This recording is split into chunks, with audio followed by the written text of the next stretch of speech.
क्या मन तुम्हारा है या तुम मन के गुलाम हो?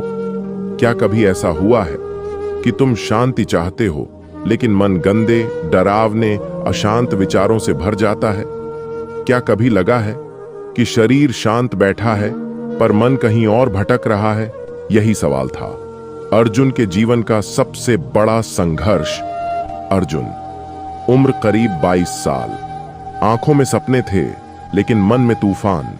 वह बाहर से बिल्कुल सामान्य दिखता था लेकिन अंदर अशांत विचार, अनचाहा आकर्षण, क्रोध, तुलना, डर और लगातार खुद से नफरत। रात को बिस्तर पर लेटते ही उसका मन बोल उठता, तू कमजोर है, तू नियंत्रण नहीं कर सकता, तू कभी शांत नहीं हो पाएगा।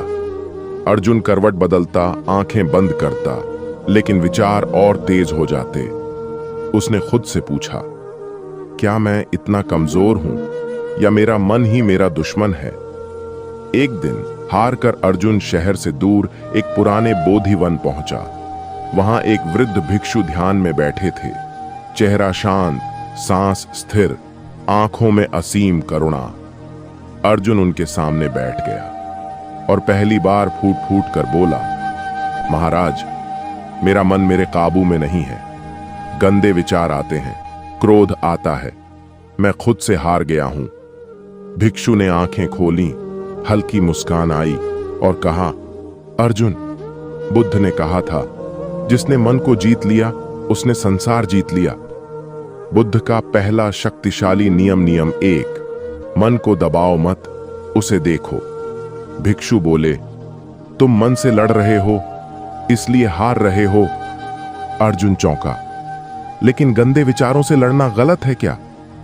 भिक्षु ने जमीन से सूखा पत्ता उठाया और हवा में छोड़ दिया। देखो, क्या तुम हवा को पकड़ सकते हो? अर्जुन बोला, नहीं। भिक्षु मुस्कुराए। बुद्ध ने कहा, जो विचार को दबाता है वही उसे ताकत देता है। भिक्षु की आवाज गहरी हो गई। विचार आना पाप नहीं है अर्जुन, विचार में खो जाना पाप है। मन बादल है, तुम आकाश हो।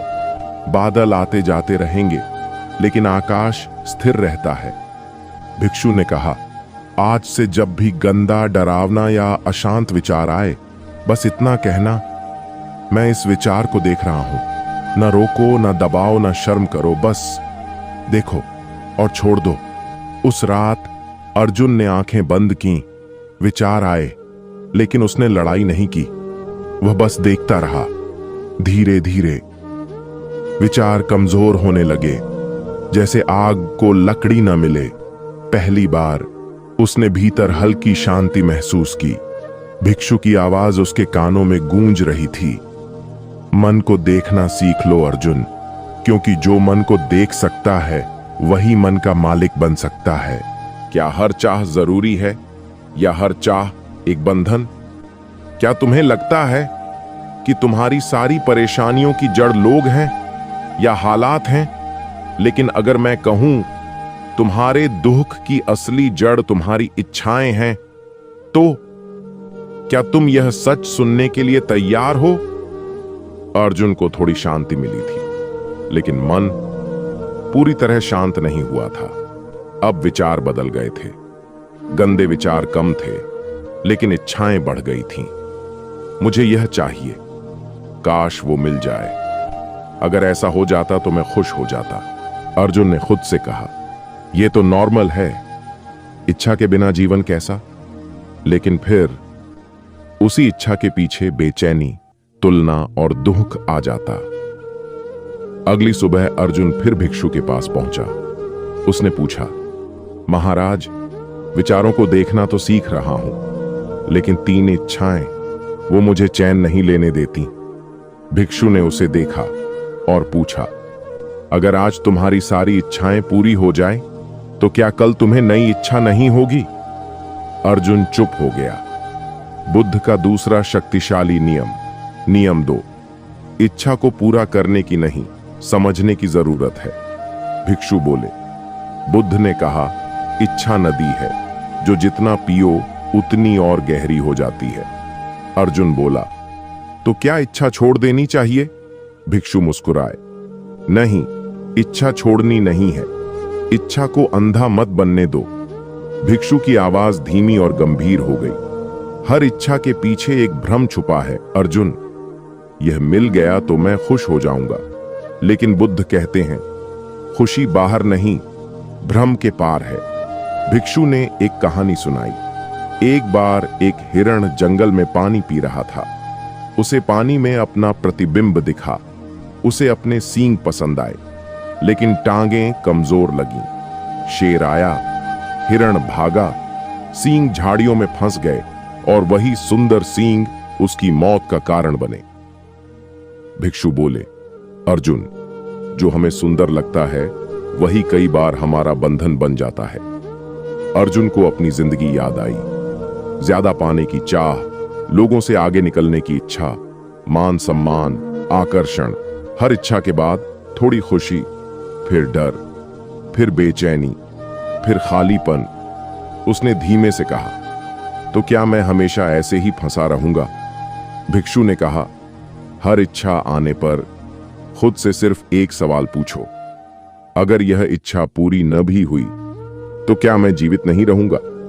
और दूसरा सवाल, क्या यह इच्छा मुझे मुक्त कर रही है या बांध रही है? उस दिन अर्जुन के मन में एक पुरानी इच्छा आई।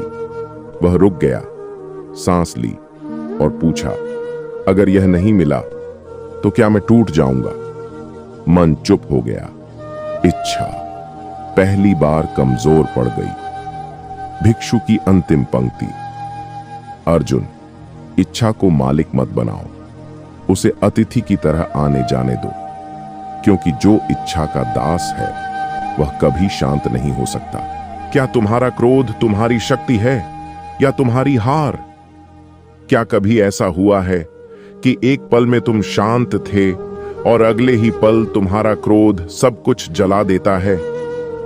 क्या कभी ऐसा हुआ है कि शब्द निकल जाते हैं, रिश्ते टूट जाते हैं और बाद में सिर्फ पछतावा बचता है? अगर क्रोध गलत है तो वह इतना शक्तिशाली क्यों लगता है? अर्जुन इच्छाओं को पहचानने लगा था, लेकिन एक दिन कुछ ऐसा हुआ जिसने उसके सारे अभ्यास को चुनौती दे दी। एक पुराना मित्र अहंकारी शब्दों में बोला, तू ज्यादा कुछ नहीं कर पाया, बस आध्यात्मिक बातें करता रहता है। शब्द साधारण थे, लेकिन अर्जुन का मन उन्हें झर बना चुका था। उसका शरीर गर्म हो गया, मुट्ठियां भींच गईं, दिल तेज धड़कने लगा और फिर क्रोध फूट पड़ा।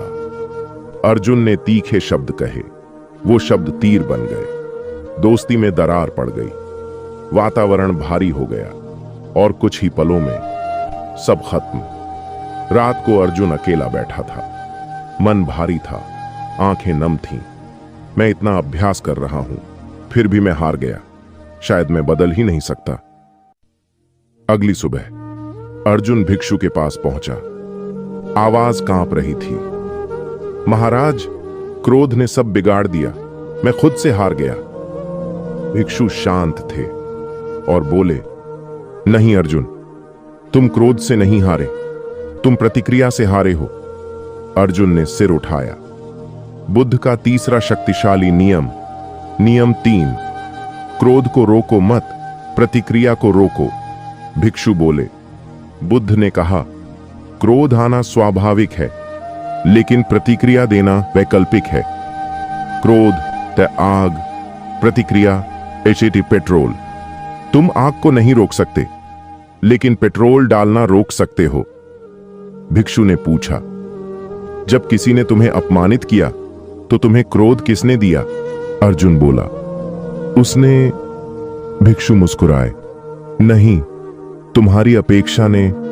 भिक्षु बोले, अगर कोई तुम्हें कुछ कहे और तुम प्रतिक्रिया न दो तो वह शब्द उसी के पास लौट जाते हैं। जैसे कोई तुम्हें उपहार दे और तुम न लो तो वह किसका रहता है?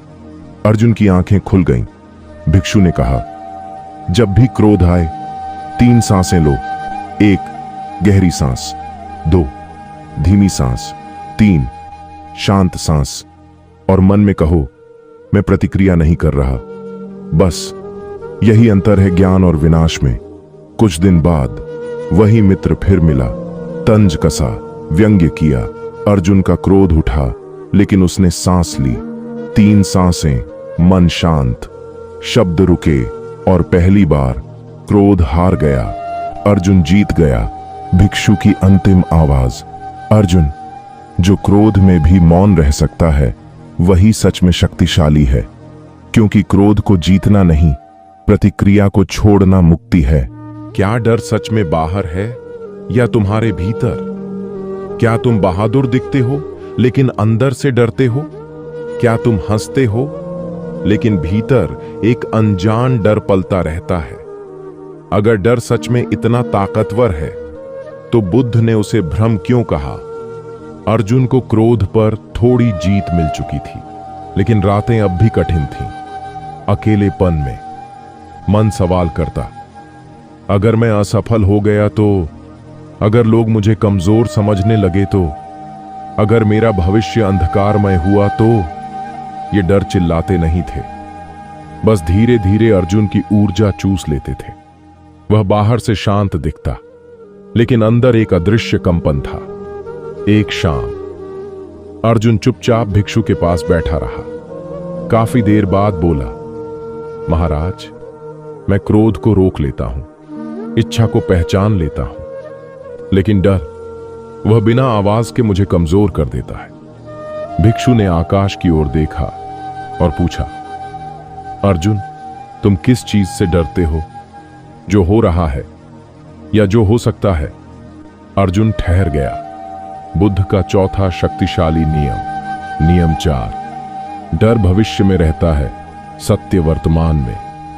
भिक्षु बोले, बुद्ध ने कहा, डर कभी अभी में नहीं होता, डर हमेशा कल्पना में जन्म लेता है। अर्जुन ने धीरे से पूछा, तो यह डर इतना असली क्यों लगता है?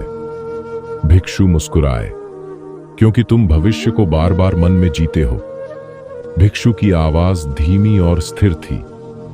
अर्जुन, अभी इस क्षण पूछो, क्या इस पल तुम्हें कोई चोट लगी है? क्या इस पल तुम भूखे हो? क्या इस पल मृत्यु सामने खड़ी है? अगर उत्तर नहीं है तो डर झूठ बोल रहा है। भिक्षु ने कहा, अंधेरे से लोग डरते हैं, लेकिन अंधेरा क्या करता है? कुछ नहीं, डर पैदा करता है, क्योंकि तुम देख नहीं पाते। डर, अज्ञान, प्रकाश, सजगता, जैसे ही तुम देख लेते हो, डर टूट जाता है। भिक्षु बोले, जब भी डर आए 3 काम करना। 1, वर्तमान में लौट आओ, अभी मैं सुरक्षित हूं। 2, शरीर को महसूस करो, पैर जमीन पर, सांस चल रही है। 3, डर से पूछो, क्या तुम सच हो या कल्पना? उस रात डर फिर आया। दिल तेज धड़कने लगा, सीना भारी हुआ, लेकिन इस बार अर्जुन भागा नहीं। उसने आंखें खोली, कमरे को देखा, सांस को महसूस किया और कहा, अभी मैं जीवित हूं, अभी मैं सुरक्षित हूं। धीरे धीरे डर पिघलने लगा। पहली बार अर्जुन ने डर को भागते हुए देखा। भिक्षु की आवाज अंतिम बार गूंजी, अर्जुन, डर को खत्म नहीं किया जाता, डर को देखा जाता है, और जो देख लिया गया वह अपना अधिकार खो देता है। अब केवल एक नियम बाकी है, और वही नियम पूरी मुक्ति की चाबी है। अगर मैं ही समस्या हो तो समाधान क्या है? क्या तुम दुखी इसलिए हो या इसलिए कि मैं दुखी हूं? क्या तुम्हारा मन अशांत है या तुम्हारा मैं आहत है? अगर मैं न हो तो क्या दुख बचेगा? अर्जुन डर से मुक्त हो चुका था, लेकिन अब एक अजीब सा खालीपन था। वह शांत था, लेकिन भीतर कहीं कुछ पकड़ कर रखने की कोशिश थी। मैं साधना कर रहा हूं, मैं बदल रहा हूं, मैं बेहतर हो रहा हूं। ये शब्द अच्छे थे, लेकिन भिक्षु की नजर में एक कांटा चुभ रहा था। भिक्षु ने अचानक पूछा, अर्जुन, यह मैं कौन है? अर्जुन चौंक गया। मैं यानी मैं? भिक्षु बोले, शरीर नहीं, यह तो बदलता है। विचार नहीं, ये आते जाते हैं। भावनाएं नहीं, ये भी स्थायी नहीं। तो फिर यह मैं है कहां? बुद्ध का 5वां शक्तिशाली नियम। नियम 5। दुख मैं से पैदा होता है, सत्य उससे परे है। भिक्षु बोले। बुद्ध ने कहा, जब तक मैं है तब तक भय है, तुलना है, अपेक्षा है और दुख है। अर्जुन की सांस गहरी हो गई। भिक्षु बोले, अहंकार घमंड नहीं होता अर्जुन, अहंकार होता है हर अनुभव को मेरे नाम से जोड़ देना। मेरी सफलता, मेरी हार, मेरा अपमान, मेरी शांति, और जहां मेरा है वहां डर है। भिक्षु ने कहा, नदी बहती है, क्या वह कहती है मैं बह रही हूं? हवा चलती है, क्या वह कहती है मैं चल रही हूं? घटना घटती है, लेकिन मैं बाद में जोड़ा जाता है। भिक्षु ने कहा, अर्जुन आज सिर्फ इतना देखो, विचार आ रहा है, मैं सोच रहा हूं, नहीं क्रोध उठ रहा है। मैं क्रोधित हूं, नहीं शांति है। मैं शांत हूं, नहीं उस रात अर्जुन बैठा रहा। विचार आए, भावनाएं आईं, लेकिन कोई मैं नहीं था। अचानक एक गहरा सन्नाटा, एक विशाल शांति। कोई नाम नहीं, कोई पहचान नहीं। आंखों से आंसू बहने लगे, लेकिन दुख के नहीं, मुक्ति के। भिक्षु की अंतिम आवाज, अर्जुन जब मैं गिर जाता है तभी मन मुक्त होता है, और वही निर्वाण की पहली झलक है। जब कुछ भी पकड़ने को न बचे तभी सब मिल जाता है। अगर तुम्हें सब कुछ मिल जाए लेकिन मन शांत न हो तो क्या तुम सफल कहलाओगे? और अगर कुछ भी ना हो लेकिन मन शांत हो तो क्या वही सबसे बड़ी जीत नहीं? बुद्ध ने कहा, मन को जीत लेना संसार जीतने से भी बड़ा है। अर्जुन बदला हुआ था, लेकिन यह बदलाव दिखने वाला नहीं था, यह होने वाला बदलाव था। वह अब खुद को साबित नहीं करता था, वह सही दिखने की कोशिश नहीं करता था, वह शांत रहने की कोशिश भी नहीं करता था। शांति अपने आप थी। उस रात अर्जुन बोधि वृक्ष के नीचे बैठा, बिल्कुल अकेला, बिल्कुल मौन। मन ने आखिरी बार कोशिश की, तू अब ज्ञानी हो गया है, तू दूसरों से अलग है, तू मुक्त हो चुका है। हल्की मुस्कान। अर्जुन ने कुछ नहीं कहा, न स्वीकार किया, न विरोध किया। मन को भोजन नहीं मिला, और पहली बार मन थक गया, विचार रुके, समय ठहर गया। अब कोई नियम अलग नहीं था। विचार आते, देखे जाते, चले जाते, इच्छा उठती, समझी जाती, ढीली पड़ जाती, क्रोध आता, प्रतिक्रिया रुक जाती, डर आता, वर्तमान में पिघल जाता, मैं उठता और गिर जाता। कुछ करने को बचा ही नहीं था। वह क्षण जहां शब्द हार जाते हैं अचानक। कोई अर्जुन नहीं था, कोई साधक नहीं था, कोई खोज नहीं थी। बस होना, श्वास, चेतना, आंखों से आंसू बहे। लेकिन अब कोई रोने वाला नहीं था, आंसू भी स्वतंत्र थे। सुबह होते ही भिक्षु वहां आए। अर्जुन ने कुछ नहीं कहा, भिक्षु ने भी कुछ नहीं पूछा, बस इतना बोले, अब तुम मन को नहीं जीते, अब तुम मन नहीं हो। भिक्षु ने गहरी आवाज में कहा, अर्जुन मन को नियंत्रित नहीं किया जाता, मन को समझा जाता है। जो मन से लड़ता है हारता है, जो मन को देखता है मुक्त होता है। याद रखना, शांति कोई लक्ष्य नहीं, शांति तुम्हारा स्वभाव है। अर्जुन कहीं गया नहीं, उसने संसार छोड़ा नहीं। वह बाजार में भी था, भीड़ में भी था, संबंधों में भी था, लेकिन अब मन उसके साथ नहीं चलता था, मन उसके भीतर आता जाता था। लोग उससे पूछते, तुम इतने शांत कैसे हो? अर्जुन मुस्कुराता और कहता, मैं नहीं, अब मन शांत है। अगर तुम यह कहानी सुन रहे हो तो जान लो, समस्या मन नहीं है, समस्या विचार नहीं है, समस्या इच्छा, क्रोध या डर नहीं है, समस्या है अचेतनता। और बुद्ध का रास्ता एक ही है, जागो, देखो और मुक्त हो जाओ। जिस दिन तुमने मन को देखा उसी दिन मन कमजोर हो गया, और जिस दिन तुमने खुद को मन समझना छोड़ दिया उसी दिन जीवन खिल गया। अब एक आखिरी सवाल, क्या तुम मन के गुलाम बने रहना चाहते हो या मन के मालिक बनना चाहते हो? आज से कौन सा नियम तुम अपनी जिंदगी में अपनाओगे? विचारों को देखना, इच्छाओं को समझना, क्रोध में मौन रखना, डर को वर्तमान में तोड़ना या मैं के भ्रम से बाहर आना? अपना जवाब कमेंट में जरूर लिखो, क्योंकि जब तुम लिखते हो तब तुम्हारा अवचेतन भी बदलना शुरू करता है। अगर यह कहानी आपके मन को थोड़ी भी शांति दे पाई हो, अगर किसी एक वाक्य ने आपको अंदर से छू लिया हो, तो इस चैनल को अभी सब्सक्राइब करें और इस वीडियो को लाइक करें, क्योंकि यहां हर कहानी आपको मन की गहराई से शांति की ओर ले जाएगी। याद रखो, मन को जीतना कोई जंग नहीं, ये एक जागरण है। मिलते